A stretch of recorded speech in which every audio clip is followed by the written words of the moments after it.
चलिए, very good evening. Next है आपकी बुक का क्वेश्चन नंबर 22। आपको फोरियर ट्रांसफॉर्म कैलकुलेट करना है। एफ ऑफ एक्स की वैल्यू 1 है for mod x less than और इक्वल टू 1 और 0 है for mod x greater than 1। देखिए, मॉड का मतलब अगर मॉड हटाएंगे तो दो साइन आएगी, एक पॉजिटिव और एक नेगेटिव। मतलब ये है आपकी मॉड एक्स की जब आप पॉजिटिव साइन लेंगे तो आपका ओवरऑल इंटरवल -1 से लेके +1 के बीच में रहेगा। जब x की वैल्यू पॉजिटिव रहेगी तो आपका x लेस देन 1 के लिए वैल्यू 1 है, और जब x की वैल्यू नेगेटिव रहेगी तो उसकी वैल्यू ग्रेटर देन 1 हो जाएगी।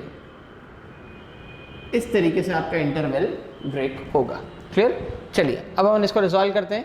फोरियर ट्रांसफॉर्म का फॉर्मूला होता है इंटीग्रेशन फ्रॉम -∞ से लेके +∞ f of x into e की power iota s x dx is equal to f of s। मतलब ये जो f ऑफ x है ये टाइम डोमेन में कोई फंक्शन है, इसको फ्रीक्वेंसी डोमेन में कन्वर्ट करने के लिए हम यूज करते हैं फोरियर ट्रांसफॉर्म का। कैपिटल F जो कैपिटल नोटेशन हमेशा फ्रीक्वेंसी डोमेन के लिए रहेंगे और स्मॉल f वाले नोटेशन स्मॉल लेटर्स हमेशा टाइम डोमेन के लिए रहेंगे। चलिए f ऑफ x की वैल्यू हम लिख देते हैं। तो f ऑफ x आपका एग्जिस्ट कर रहा है सिर्फ -1 से लेके +1 के बीच में और उसकी वैल्यू है 1। इंटीग्रेशन फ्रॉम -1 से लेके +1 f ऑफ x की वैल्यू है 1 इंटू e की power iota s x dx। फिर इस फंक्शन को और आगे रिजॉल्व करते हैं। जब आप इस फंक्शन को इंटीग्रेट करेंगे तो वैल्यू आएगी आपकी e की power iota s x upon iota s और लिमिट डलेगी -1 से लेके +1 तक। फिर अब इस वैल्यू को और आगे रिजॉल्व करते हैं हम। जब यहाँ पर अपर लिमिट डालेंगे 1 अपॉन iota s में बाहर ले लेता हूँ, अपर लिमिट डालेंगे 1 तो आ जाएगा e की पावर iota s x की जगह माइनस लोअर लिमिट डालेंगे तो आ जाएगा e की पावर -iota s। क्लियर? चलिए अब यहां पर हम एक आइडेंटिटी यूज करते हैं।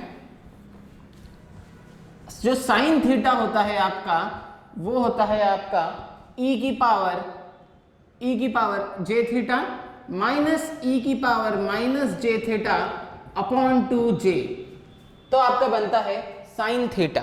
चलिए e की पावर j, आयोटा और j की बात है, e की power j theta minus e की पावर -j थीटा। इस फंक्शन को हम 2 से मल्टीप्लाई कर रहे हैं और 2 से डिवाइड कर रहे हैं। क्लियर?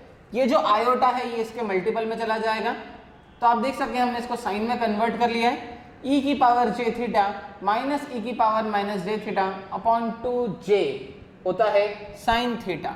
हम लिख रहे हैं उसको 2/s इंटू साइन s।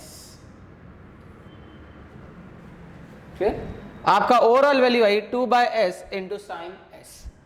अब आपको इवेल्युएट करना है इस वैल्यू को। f ऑफ x आपको देके रखा है, क्वेश्चन है आपका इवेल्युएट इंटीग्रल फ्रॉम -∞ से लेके +∞ sine s upon s into cos s x ds।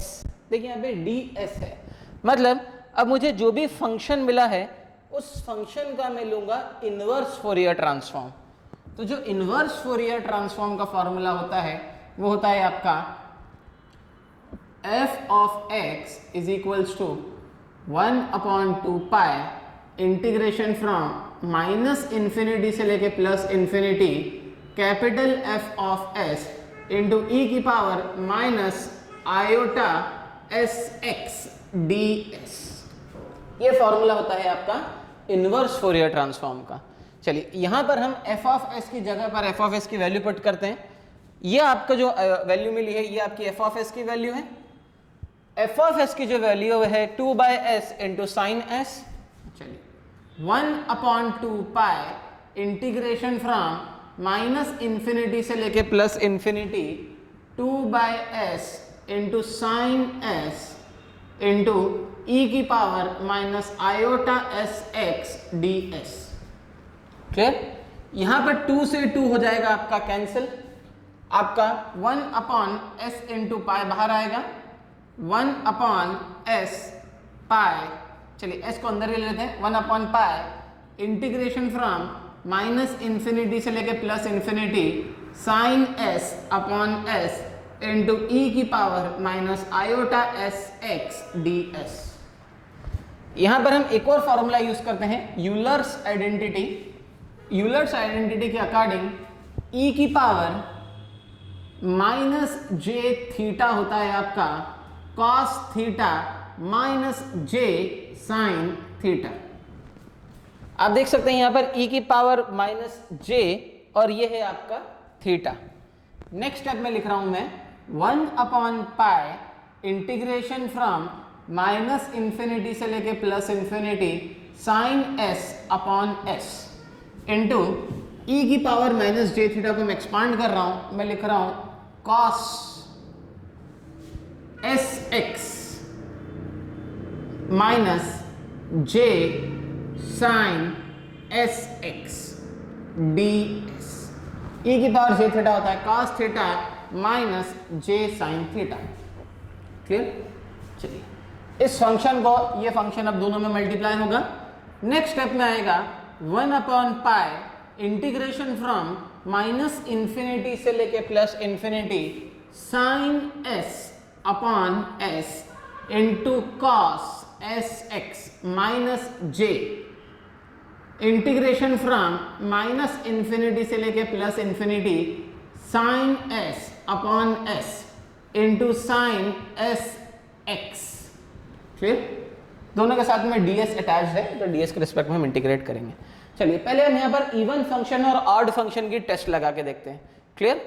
यहाँ पर मैं s की जगह पर माइनस s रख रहा हूँ। क्लियर? तो आप देखिए इस फंक्शन में sine of minus theta is minus sine theta, एक नेगेटिव साइन मिलेगी। यहां पर आप जब पुट करेंगे s की जगह पर minus s, again sine of minus theta is minus sine theta, दो नेगेटिव साइन मिल गई, माइनस माइनस हो गया प्लस। पर इस s की जगह पर जब आप माइनस साइन पुट करेंगे तो ओवरऑल फंक्शन के आगे एक नेगेटिव साइन लग जाएगी। क्लियर? तो ये जो फंक्शन है ये एक आपका ऑड फंक्शन है। This is an odd function. f of minus s is equals to minus f of s।